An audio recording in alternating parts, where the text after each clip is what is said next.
Assalamualaikum warahmatullahi wabarakatuh. Bismillahirrahmanirrahim. Alhamdulillah wassalatu wassalamu ala Rasulillah wa ala alihi washabihi wa mawala amma ba'du. Para bapak ibu yang dirahmati Allah, mengenai pembahasan Fudlah 1 dan Fudlah 2 yang ada di halaman buku Anda halaman 43. Itu sebetulnya dalam bahasa Indonesia kurang lebih, kalau itu umdah itu adalah subjek predikat. Umdah itu subjek predikat olahnya. Kalau fudlah itu macam-macam.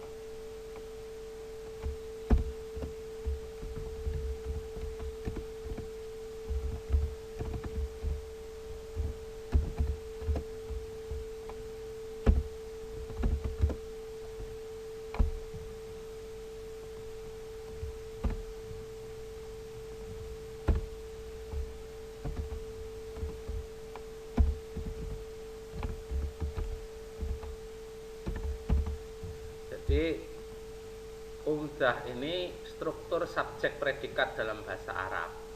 Ya, kita dalam bahasa Indonesia mengenal adanya kalimat verbal, ada nominal. Kalau kalimat verbal dalam bahasa Indonesia yaitu kalimat yang predikatnya berupa kata kerja. Kalau kita lihat di sini ada namanya qara'a Muhammadun Al-Qur'ana. Telah membaca, siapa telah membaca? Muhammad. Baca apa? Al-Quran. Berarti subjek itu yang dibahas. Siapa yang dibahas di sini? Muhammad.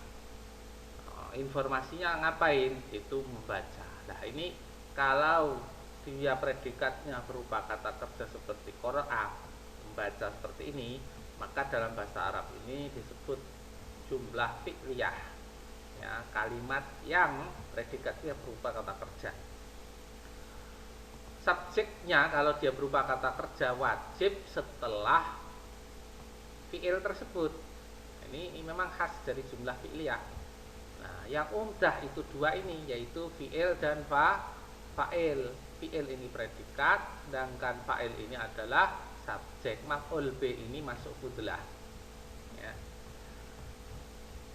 Kalau dia tidak berupa predikatnya, tidak berupa kata kerja, semisal Muhammadun tolibun, Muhammadani tolibani, Muhammad seorang mahasiswa, dua Muhammad itu dua orang mahasiswa, dan seterusnya ini, maka ini disebut jumlah ismiyah karena predikatnya tidak mendahului subjek dan tidak predikat berupa fi'il, tapi isim. Seandainya dia berupa predikatnya itu berupa fi'il, akan tetapi setelah subjek, maka tetap dia statusnya jumlah ismiyah. Contoh umpamanya Zaidun yajlisu.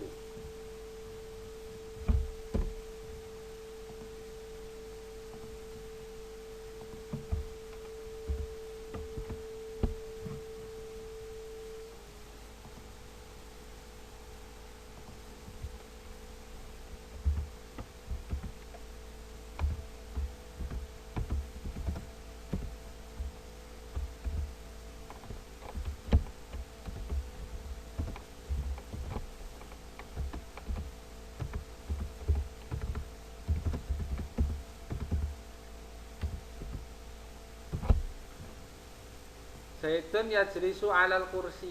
Nah, seperti ini. Zaid duduk di atas kursi. Ini kan ada fi'il yaitu yajlisu. Ya, ada kata kerja yajlisu, duduk. Kalau dia subjeknya mendahului fi'il, mendahului predikat, subjeknya itu Zaid, mendahului predikatnya itu yajlisu, walaupun ini kata kerja, tetap ini masuknya jumlah ismiyah, kecuali predikatnya fi'il ini berada di depannya subjek seperti qara'a Zaidun.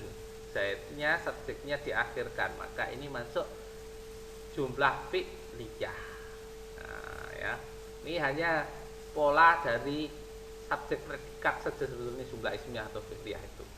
Ya, keduanya subjek predikat selama dia isim dan tidak ada berupa kata keterangan waktu atau tempat, predikatnya bukan juga berupa huruf jar, maka semuanya itu dibaca domah domah atau bahasa nahwunya rofa rofa. Bahasa nahwunya adalah harokat yang akhir dari setiap kata. Seperti ini, Muhammad dan Thalib. Muhammad seorang murid, karena subjeknya Muhammad, predikatnya Thalib. Ingat, ini dibaca rofa, baca domah, berarti Muhammadun, predikatnya juga domah, Thalibun. Ini tunggal. Kalau dua, Muhammad, ingat dalam bahasa Arab sudah ada bahasan di episode video sebelumnya, mufrad tasnya jamak, tunggal dua dan jamak itu tiga dan seterusnya, beda dengan jamak bahasa Indonesia. Itu hitungan yang mestinya ada 3 Muhammad, 4 Muhammad, tapi dalam bahasa Arab diringkas menjadi Muhammad Dani. Cukup dikira-kirakan domahnya dengan alif nun. Kalau 3 atau lebih Muhammadnya cukup wawu dan nun, atau diganti dengan redaksi yang tak beraturan, namanya jamak taksir, tulabun. Itu sudah dibahas di video 8 kalau nggak 9. Ini semuanya masuk kategori domah atau pengganti domah, begitu ya, yang digantikan dengan perubahan harokat dan lafat yang paling akhir atau tengah, biasanya ini berubah. Kalau jamak taksir tengah atau mungkin dikurangi lafatnya atau ditambah, kitabun menjadi kutubun, berkurang atau bertambah, contohnya terus masjidun menjadi masajidu. Itu semuanya adalah penambahan pengurangan dari bentuk jamak tak beraturan. Itu sudah ada di video sebelumnya. Jadi ingat, setiap subjek predikat wajib dibaca rofa atau domah. Domah sendiri di sini rofa mempunyai bentuk pengganti rofa jika pengganti domah jika dia berupa 2 atau lebih hitungannya. Ingat, di sini berarti harus paham terjemahnya dulu. Kalau terjemahnya masih ada yang kacau, mana mungkin bisa mengetahui mana posisi subjek predikat. Itu kalau berupa isim, kalau berupa fi'il seperti ini, qara'a Zaidun, tetap dibaca yang isim dibaca rofa. Seperti ini, subjeknya Zaid, predikatnya qara'a. Kenapa enggak qara'u? Loh, ini kan fi'il. Fi'il mengikuti fi'il. Kalau fi'il madhi akhirnya rata-rata dibaca fathah. Fi'il mudhari' yaqra'u akhirnya domah. Fi'il amar iqra' akhirnya sukun, kecuali bertemu domir-domir. Qara'tu, qara'ta, qara'tuma dan seterusnya ketemu itu naqra'u, yaqra'una. Lah ketemu domir, fi'ilnya berubah menyesuaikan fi'il madhi, mudhari', amar. Disesuaikan. Tapi kalau subjek predikat itu selama isim, maka dia tetap dibaca rofa subjek predikat, kecuali berupa fi'il ya. Itu inti dari umdah, pembahasan umdah ya sama semuanya sini ya. Ini kenapa rofa ini subjek predikat ya. Ini berupa fi'il madhi, mudhari', amar, mudhari', madhi ya, lampau. Ini subjek tetap dibaca rofa semuanya. Ini namanya domir yang posisinya menggantikan posisi rofa, anta, antuma, antum, anti. Nah, kalau nasab kan beda, iya ka, iya kuma, iya kum ya. Kalau jer bika, bikuma itu domir, sudah ada sendiri tetap domir. Baik, ini tentang umdah. Umdah itu hanya membahas tentang subjek predikat. Sedangkan fudlah itu membahas tentang maf'ul bih, objek dan keterangan. Ingat, kalau ini tak tahu tentang artinya dulu dalam bahasa Indonesia atau bahasa Arab dipindah bahasa Indonesia, malah mungkin dia mengetahui posisi dia jadi subjek predikat objek ya, sulit. Fudlah 1 ini berisikan tentang objek dan keterangan. Contohnya yang objek di sini ini qara'a Muhammadun al-Qur'an, objeknya Quran. Qara'a telah membaca, siapa yang telah membaca? Muhammad berarti jadi subjek karena dia sebagai orang yang dibahas di sini topik. Muhammad ngapain? Qara'a telah membaca, jadi subjeknya Muhammad. predikatnya qara'a. Sekarang sisanya melakukan apa? Jadi efek daripada pekerjaan yang belum tuntas keterangannya itu dijelaskan lagi, yaitu membaca Al-Qur'an. Nah, sisanya ini dibaca harus nasab. Nasab itu fathah atau kata pengganti, harokat pengganti fathah. Itu sudah ada di mufrad tasnya jamak video sebelumnya. Fathah Al-Qur'ana. Ingat, setiap subjek predikat dibaca rofa jika isim. Yang kedua, setiap objek dan keterangan mesti dibaca nasab, kecuali mesti dibaca fathah, nasab atau fathah, kecuali dia berupa huruf jar atau fiil, maka menyesuaikan. Kalau jar ya jar, kalau dia berupa fiil ya berarti menyesuaikan fiil madhi mudhari amar. Ini Al-Qur'an. Nah, ini perubahan kalau dua kitab bagaimana? Qara'a Muhammadun. Muhammad telah membaca dua kitab. Nah, ini bukan fathah lagi, tapi fathahnya diganti dengan ya nun. Kitabai ini. Ya. Kutuban ini banyak kitab. Itu pengganti fathah semuanya di sini ya. Selanjutnya masdar, ini nggak usah saya jelaskan. Ini kalau dalam bahasa Indonesia ada keterangan waktu, tempat, keterangan jarak, keterangan keseringan, keterangan quantifier dan seterusnya itu ya. Itu dalam bahasa Arab dipecah lagi menjadi banyak sekali, yaitu masdar, dzaraf, hal, tamyiz, istisna, maf'ul li ajlih, maf'ul ma'ah. Yang penting nanti praktek dulu. Nanti akan saya tunjukkan jelasnya tentang ini setelah saya lihat harokatnya, dia tahu bahwasanya subjek predikat rofa, objek keterangan dibaca nasab atau fathah. Nah, ini pokoknya semuanya ini keterangan seperti saya contohkan. Dzaraf ini azuruka, saya menziarahi atau mengunjungi ka padamu.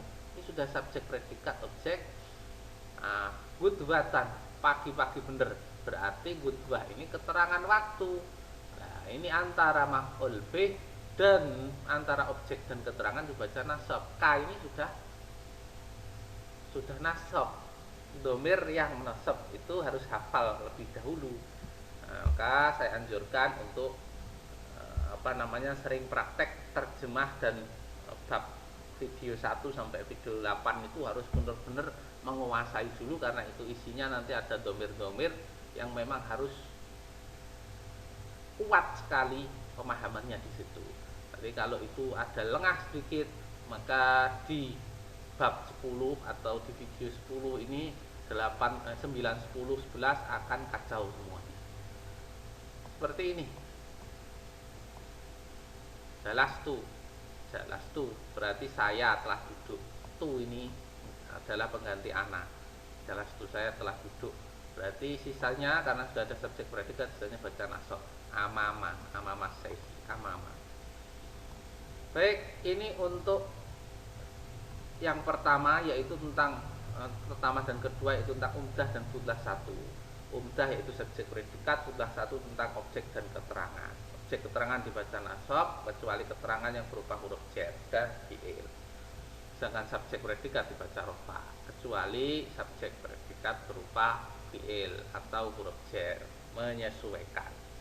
Dan selanjutnya ini contohnya daripada jar majrur, jar ya. Keterangan berupa jar min qabli.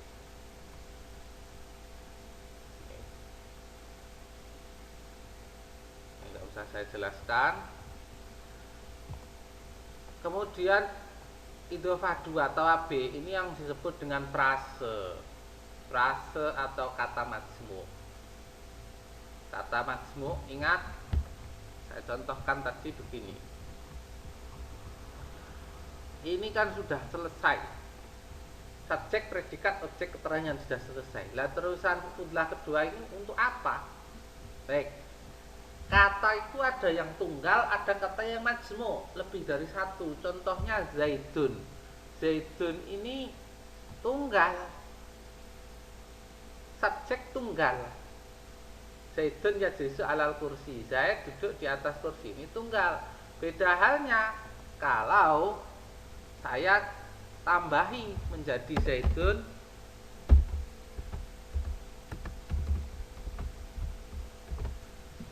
Zaid yang alim duduk di atas kursi. Berarti ini subjeknya berupa kata tunggal atau kata majmuk? Kata majmuk subjeknya, yaitu Zaid yang alim duduk di atas kursi. Nah, ini yang disebut fudlah dua.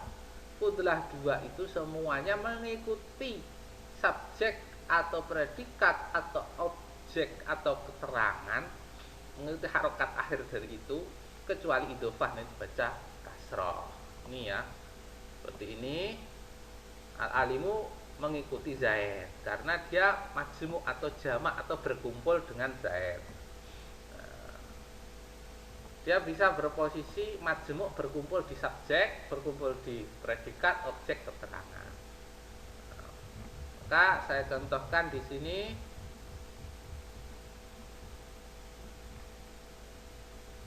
Muhammadun akhuka, berarti Muhammadun akhuka huwa talibul ashari asyarifi. Mestinya Muhammadun talibul ashari. Muhammad adalah mahasiswa Al-Azhar. Nah, Muhammad ini dijelaskan dia itu siapa? Akhuka, saudara lelakimu. Huwa, yaitu dialah saudara lelakimu. Maka harokat dari ini mengikuti ini karena majmuk. Kata majmuk subjeknya kan Muhammadun akhuka huwa. Subjeknya. Maka subjek yang seperti ini karena berbentuk majmuk lebih dari satu, wajib untuk mengikuti harokat sebelumnya Muhammadun akhuka. Nah, ini kok harokatnya kok wawu ini bukan domah? Iya, wawu ini sebagai pengganti domah. Ya, ini karena asmaul khamsah, yaitu huruf 5, lafadz 5 yang lafadz tersebut kurang dari 3, akhun, akhamun, ku, dan seterusnya. Itu ada pembahasannya sendiri. Biasanya diganti dengan wawu alif ya, harokatnya domah ganti wawu, harokatnya alif fathah ganti alif, dan ya pengganti sebagai kasroh. Ini Muhammadun akhuka. Jadi Muhammadun nafsuhu, Muhammad sendirian, dhahaba ilal azhari, pergi ke Al-Azhar As-Sarifi. Sekarang yang akhir ini juga ternyata kata majmuk, talibul azhari as-sarifi. Katakan majmuk karena ternyata ciri-ciri dari majmuk itu tidak bisa melekat, dia penjelas. Coba ini, talibul azhari ini dipisah bisa enggak? Nggak bisa dipisah. Baik, ini nggak bisa dipisah. Ini menjelaskan tolib. As-Sarifi menjelaskan ashar. Jadi yang mulia, ashar yang mulia. Jadi di sini ini bukan keterangan, tapi ini adalah kata majmuk kalau dalam bahasa Indonesia. Maka ini seharusnya harokatnya mengikuti mana? Mengikuti yang paling harokat akhir dari yang paling pertama. Ini kan predikat tolibun. Nah, mestinya tolibun al-azharu as-sarifu musti. Nah, ini ada kaidah kecuali idhofah dibaca jer. Idhofah itu apa? Yang tidak bisa dipisah. Kalau dipisah maknanya jauh. Contohnya tolibul azhari. Ini kalau dipisah tolibun saja, mahasiswa mana masih tidak jelas. Maka yang kedua dibaca kasroh jer. Tolibul azhari. Ya, ini membahas posisi. Jadi nahwu itu membahas posisi subjek, predikat, objek, Pak. Ibu, seperti ini. Kenapa kok mengikuti depannya? Karena ini bisa dipisah. Contohnya Muhammadun tolibul azhar. Muhammad mahasiswa azhar. Selesai. Nah, dipisah maksudnya nggak diikutkan. Tapi kalau itu nggak bisa dipisah maka dibaca jer, kasroh. Kalau bisa dipisah mengikuti yang dijelaskan depannya. Sarif menjelaskan al-azhar, azhar baca kasroh, maka sarif mengikuti kasrohnya azhar yang dijelaskan. Begitu. Ini kalau kata majmu, kata yang ada dalam subjek, predikat, objek, keterangan dan seterusnya.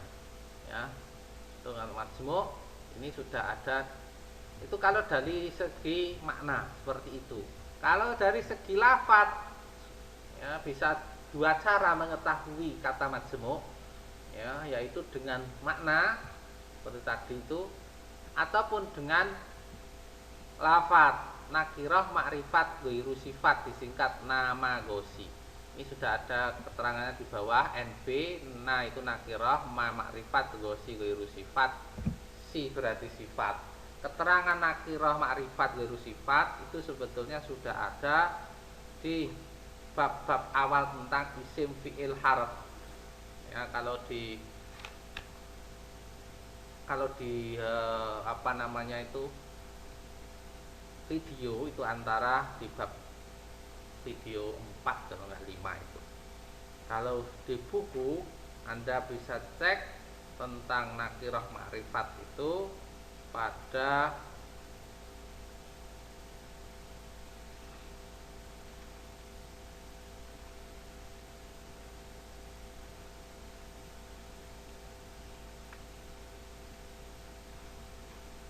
halaman 34 yang masih umum atau khusus. Kalau umum itu nakirah indefinite, kalau khusus itu namanya ma'rifat, sudah terdefinisi. Ada pembahasannya. Ini pola yang lafat, pola lafat nakirah ma'rifat ghairu sifat, nakirah ma'rifat ghairu saniyah, nakirah ma'rifat, nakirah nakirah, nakirah nakirah, nakirah nakirah, nakirah ma'rifat dan seterusnya. Ini idhofah. Penting tidak sifat. Kalau sifat contohnya ini, Zaid koma Zaidun al-akilu, telah berdiri siapa yang telah berdiri Zaid, al-akilu yang berakal. Lah, yang ada istilah yang ini maknanya sifat. Ini bisa ditebak melalui lafadznya. Kalau yang tadi ini harus menggunakan terjemahnya dahulu. Kalau menggunakan lafadz adalah safar rumus. Seperti ini rumus-rumusnya. Kalau menggunakan arti berarti harus sering terjemah. Nanti tahu sendiri. Itu perubahan harokat akhir yang disebut ilmu nahwu dengan i'rab, ya. Ini hanya membahas tentang itu, Pak. Insyaallah mudah. Dhammah disebut rofa, fathah disebut nasab, ya, kasrah disebut jar, jazm itu hanya masuk fi'il mudhari'. Ya, jazm itu fi'il, hanya masuk fi'il, ya, nanti fi'il khususnya fi'il mudhari' yaitu sukun. Nah, demikian, Pak. Mungkin nanti ada yang ditanyakan. Assalamualaikum warahmatullahi wabarakatuh.